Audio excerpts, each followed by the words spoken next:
We'll be moving right from Chapter 2 to Chapter 4, Genes and Genomes. We're going to talk about the structure of eukaryotic genes and how they differ from bacteria and yeast.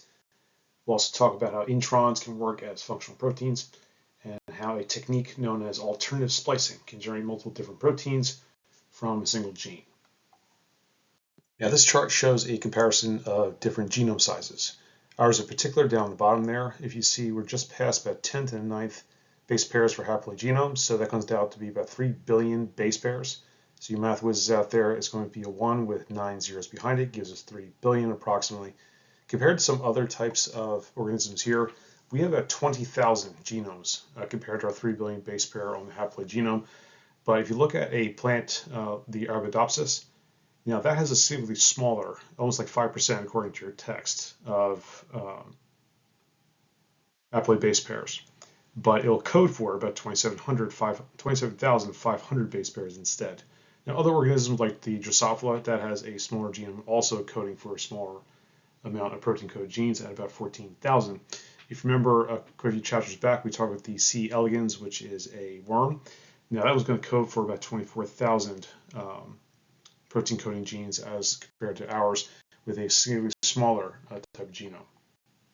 Now, the reason why we see some genomes being fairly large, but yet code for smaller amounts of protein coding genes versus another organism is because of the existence of introns. So these are non-coding areas of the DNA RNA strands, which do not necessarily code for amino acids or polypeptide chains, but also help with regulation. So if you see here on the slide under figure 4.2, you see the chromosomal DNA, you see different sections, you have exons and introns. Now, exons are going to be the end result that's going to be found on either the transfer RNA, on ribosomal RNA, or a polypeptide. You'll have the introns, which are non-coding structures found in the DNA and RNA templates, most of them found in the pre-mRNA before it will exit the nucleus. Now, these have to be taken out of the sequence by a process known as splicing. So the primary RNA transcript will have the intron 1, intron 2 shown here, and after they're spliced or taken out, the exon 1, 2, and 3 will be knitted back together and therefore will be ready to be transported out of the nucleus, out into the cytoplasm or the endoplasmic reticulum, so it can be further expressed. Now, two scientists were accredited with discovering introns in two separate laboratories concurrently. Two gentlemen by the name of Philip Sharp and Richard Roberts were looking at adenoviruses that were infecting human cells.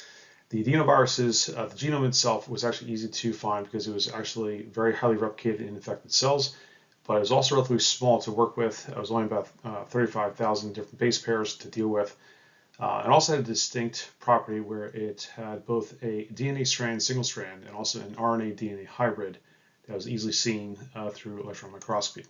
So looking at this particular figure here, figure 4.3, the hexon gene is the major capsid, so it's the outer portion of this particular virus. So it's going to code with 4 exons and 3 introns. And what they were able to discover was it wasn't just a single strand, basic carbon copy of the DNA strand, all the way through the RNA-DNA hybrid strand. So they noticed that the certain pieces were pieced together. In this case, the exons were pieced together, 1, 2, 3, and 4. To give you the RNA and DNA hybrid, whereas the introns were spliced out. So this is where the term RNA splicing came into play. Another well-known example is the beta-globin gene found in mice. And those you may remember from the first year biology, we talked about using mice as excellent experiment specimens because they're very close to the way the human genome is expressed. So this particular beta-globin gene is going to have 3 exons with 2 introns in between. So they need to be, after transcription, need to be RNA spliced. So you're left with just exon 1, 2, and 3 to go for the proper protein.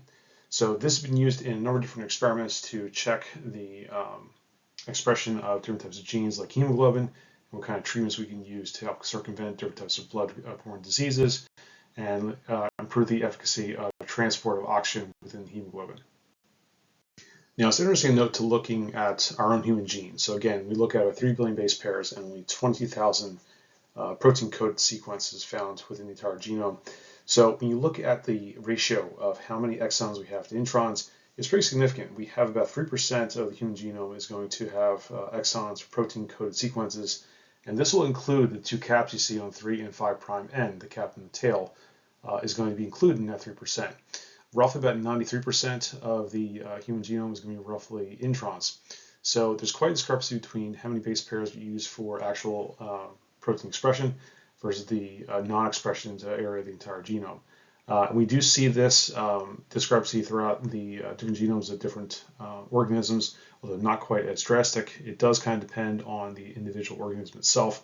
But we do see this kind of phenomenon that's happening just before the divergence between the plant and animals throughout the process of evolution.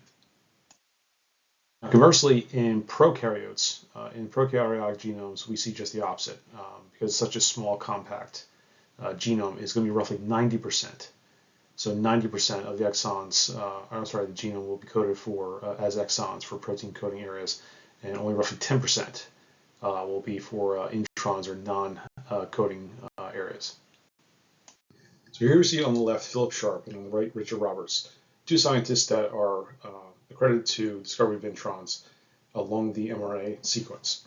So before these two gentlemen had figured out that introns were spliced out of the RNA as they're being processed in eukaryotic cells in the nucleus before it goes to the cytoplasm, they originally thought that the mRNAs were basically long strands of uninterrupted DNA complementary sequences.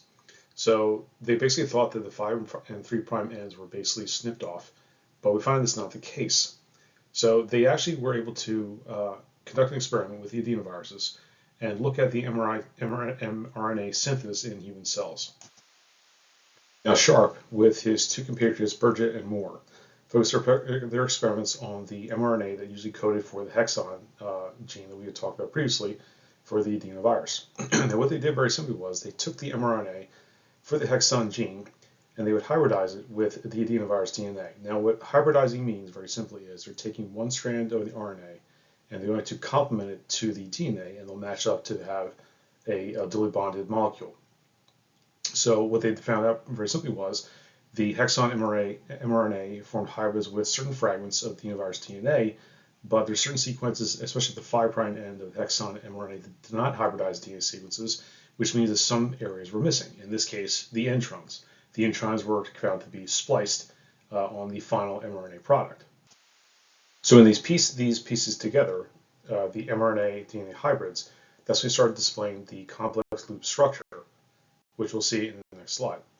So on the left, you can see the electron micrograph of the DNA mRNA hybrid, as well as the adjacent loops. Now it's a little bit easier to see on the right-hand side. There's going to be a tracing there. So you can see the hybrid, which is going to be a combination of the mRNA and the DNA. So it's going to show the entire length of the polypeptide chain that's going to be coded for a particular gene. The loops you see there in A, B, and C are going to be single-stranded DNA. So these did not hybridize with the mRNA. So very simply, these will encode for the introns, so the ones that are not going to be expressed or non-expressible areas of that particular string. So what does that simply mean?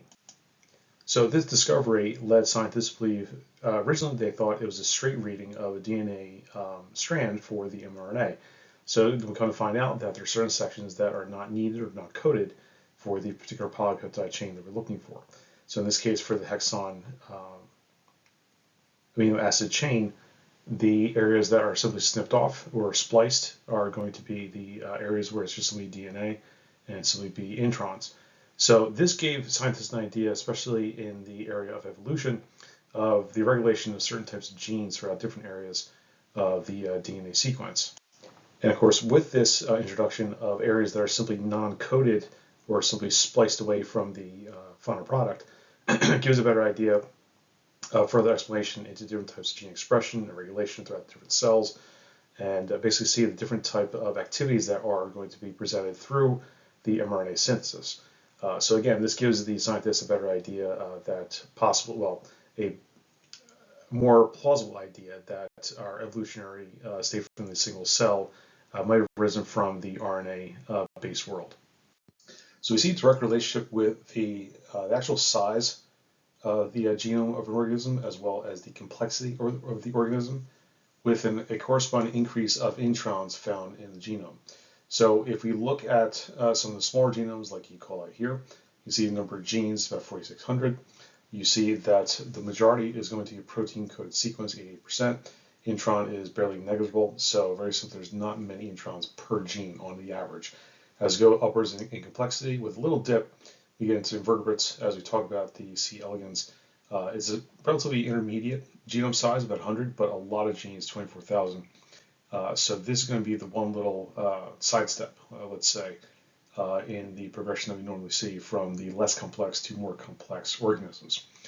So very simply, it has a protein coding sequence of 25%, with intron sequence of the entire genome at 25%. So again, they're looking at the previous couple slides, they're looking at the average protein sequence genome versus the entire genome itself.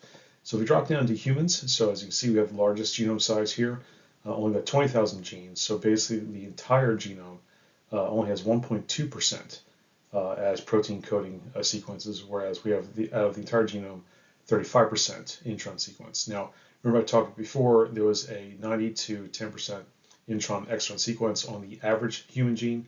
So the entire genome itself is going to be roughly 35% intron sequence and only 1.2% protein code sequence. The rest is usually junk DNA, which we'll get into later on. But again, as the human is the most complex, as we can tell on this particular chart, with large genome size, we also have the largest amount of intron sequences found within the genome, and of course the smallest corresponding protein coding sequence as well. Now, found a little more infrequently, we have a special type of gene known as a nested gene. So if you notice here in the top portion of figure 4.5, you have the entire list of the host gene with its 3 exons and 2 introns. In this case, we have it known as a nested gene, which is going to be fully encased in intron 1. So what can happen is the intron 1 can be excised, and then further, that nested gene with the exon 2A and exon 1A can actually become its own mRNA molecule. Now, as I mentioned before, they are far less frequent, especially they were first noticed in Drosophila, which is only be about 5% of the entire protein coding sequence. In humans, is going to be less than 1%. So these will often code for what's known as pseudogenes or non-coded RNAs, which includes different types of ribosomal RNAs and microRNAs, which we'll talk about in the next couple of chapters. Also can code for what's known as small nuclear RNAs. So as you can surmise from the nuclear name, it's found only in the nucleolus of the eukaryotic cell. Now, a major function of introns is in the form of regulation of different types of genes. So normally the introns will usually be upstream of the particular genes that will be expressed, sometimes as many as a couple hundred kilobases away, usually found within the 5' untranslated regions. So this, especially in humans, can basically compromise about 10 to 20% of the human genome to basically regulate different types of gene expression. And the way they do this is they either increase the rate of transcription or increase or decrease the rate of nuclear export, and also can improve the transcript stability.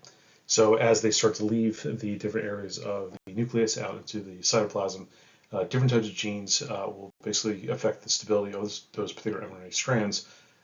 So they can only be coded for so many different types or so many sequences of the amino acid sequence when it attaches to the ribosome. Slide of section 1 of chapter 4, we're going to talk about what's known as alternative splicing. So very simply, when we have a primary RNA transcript, the different types of exons can actually be stitched together to form different types of amino acid chains to form different types of proteins. So for example, in the human genome, we have 20,000 different human protein coding genes, but you can stitch them together in a multitude of different combinations to about 80,000 different proteins. So this is analogous to using letters of the alphabet for different formation of different types of words, but these introns can basically regulate how these individual exons can be spliced together, so through translation can form different protein structures that can be transported to either within the cell or sometimes without the cell. So this will finish off the first section of chapter 4. Move on to the next session, which will talk about different types of RNA, as well as the other folded rules of the genome.